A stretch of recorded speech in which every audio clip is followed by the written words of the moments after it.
So you might not think that I'm much of a sports fan, but the reality is I actually am a very big Vikings fan now.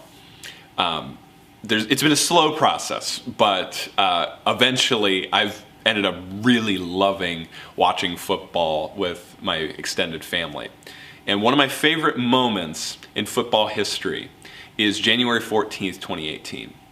So just to give you some background, Case Keenum ended up being the Vikings quarterback. He was like third or fourth string. Like he should not have been the quarterback, but our other quarterbacks had so many injuries. So he was like the last person, really, last line of defense to be the quarterback. And the rest of the team is just kind of misfits. A lot of them were walk-ons, and they're just kind of getting together to have fun and play football. And what's insane is they ended up winning a ton of games. To the point where they could be in their division's championship. And the championship was to be played with the New Orleans Saints. Now, the Vikings have a little bit of a history with the Saints. Back in 2009, our quarterback was Brett Favre, who's like a huge deal in the NFL. And I was at least expecting back in 2009 that we would win this game so that we could go to the championships, so that we could go to the Super Bowl and hopefully win, because we haven't done that. But back in 2009, the coach and the players basically said, we're going to hit Brett Favre as hard as we possibly can. And in fact, the players that would hit him harder were actually going to get paid more in order to do that. And so basically they kind of cheated in order to win the game. They went on to win the Super Bowl that year. They were all happy. Vikings fans were not. So we have this history with them about them winning. And now we're in the same exact position, the same exact setting to try to beat them 9 years later. The first half, we're doing really well. My wife and my sister-in-law and I are at Buffalo Wild Wings watching the game for the first half, and we are just killing them. So I'm super excited because I love the Vikings. I want them to win. I really don't like the Saints. So I want them to win. And then the second half comes, and we just stall. We're just barely getting anywhere on the field. Saints are starting to come back. They end up getting the lead. It was our last day in Colorado, my wife and I, so we're in the car, we're driving to the airport, and we're listening to this on the radio. We listen to the fact that the Saints are now leading us 24-23, and there's less than a minute left in the game. So we turned off the radio, because as Vikings fans, we are tired year after year of having a good season only to lose at the end. That's what we're going through right now as we're listening to this in the radio, so we turned it off. I sat there for a few minutes and I thought, not listening to the end would be to be a fair weather fan. Let's not be that. Let's see it through to the end. If they lose, they lose, but let's at least go to the end of this game with them. So we turned the radio back on. And with 10 seconds left in the game, the goal for the team is, because we have the ball at this point, the goal for our team is to get within field goal range so that we can kick, get the goal, and then win, because a field goal is 3 points. The goal for the Saints is to make sure that all of our players are tackled within bounds so that the last 10 seconds of the game can be run out, and then they win. So Case Keenum gets set up, 10 seconds left of this game. He has the ball. He sees that Stefon Diggs, number 14, is free on his right. So he passes to Stefon Diggs. Diggs catches the ball.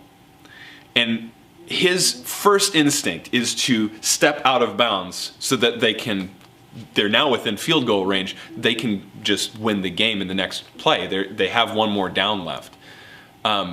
But what happens as he catches the ball is the two defenders on the Saints team that are next to him end up missing Diggs and tackling each other. And Diggs sees that there's no one around him to stop him, so he runs, and there's a 61-yard touchdown to win the game with no time left. That is the Minneapolis Miracle. And I'll tell you what, when we were in the car and heard what was going on, what we heard was Stefon Diggs makes the catch, and then the announcer just went silent. And then we heard the news. And we just lost it. My voice was just about immediately gone from screaming with joy that we had won. And then my wife and I, we get to the Denver International Airport, and we are walking through this crowded airport, and people see my Vikings hat and Jess's Vikings shirt, and they're like just giving us high fives and just like some game right. Like the TSA guy, like who never is supposed to talk to you because they're just angry all the time, is talking to me excitedly about the game. For the next few weeks, this is all that sports could talk about, is the Minneapolis Miracle.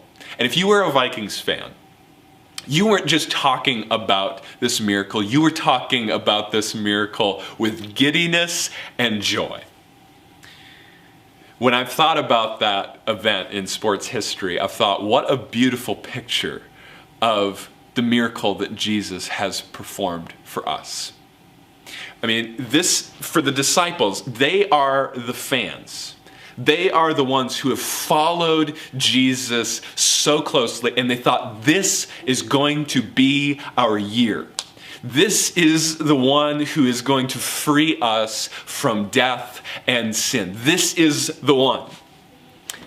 And they follow him all the way to the last game, and he dies. And there's no hope left. It's not 10 seconds left in the clock for Jesus. It is 0 left in the clock. He breathes his last and gives up his spirit. He dies. And the disciples are just as depressed, more depressed than I was in that moment as in listening to the radio. They turn the radio off. They go home. They lock the doors because their leader, the one that they thought was going to cause them to win against sin and death, has been defeated by death.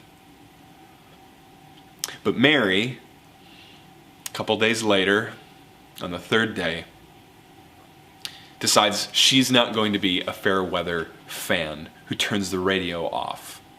She has seen Jesus and been with him for so long, she's going to see this through to the end. So what she does is she gets some materials together so that she can give Jesus a proper Jewish burial. She goes to the tomb. She discovers that a miracle has taken place.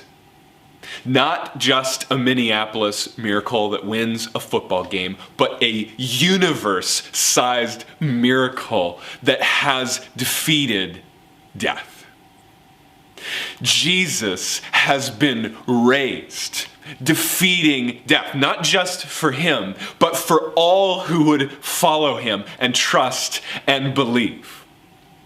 And it is this truth that has sustained the joy of Christians ever since that happened 2,000 years ago. It's what will sustain you now in your joy and your fight to be joyful in the midst of the things that we're experiencing. Because here's the reality for you. Because Jesus died and rose again, defeating death, he has defeated death for you. So that you don't have to be afraid of death. If it comes from the coronavirus or from a car accident, you don't have to be afraid of death anymore. Jesus has made you alive spiritually so that you don't have to experience spiritual death. You don't have to be afraid of that. You don't have to be afraid of the judgment anymore after death. And even though you will die physically, Jesus promises you that he, just as he was raised from the dead, will raise you from the dead in your physical body so that you can live with Jesus in heaven on this earth someday forever. That's joy. That's the miracle for you that he has done. So here's my encouragement for you. Trust and believe Jesus' promise that he has defeated death on your behalf. And then with that knowledge, don't be afraid of it anymore. Don't live the way that other people live in a fear of death, because Jesus has performed this miracle. You don't have to be afraid. And then I would encourage you to ask Jesus to give you the joy of knowing that he has been raised for you. Thanks, guys. Have a great week.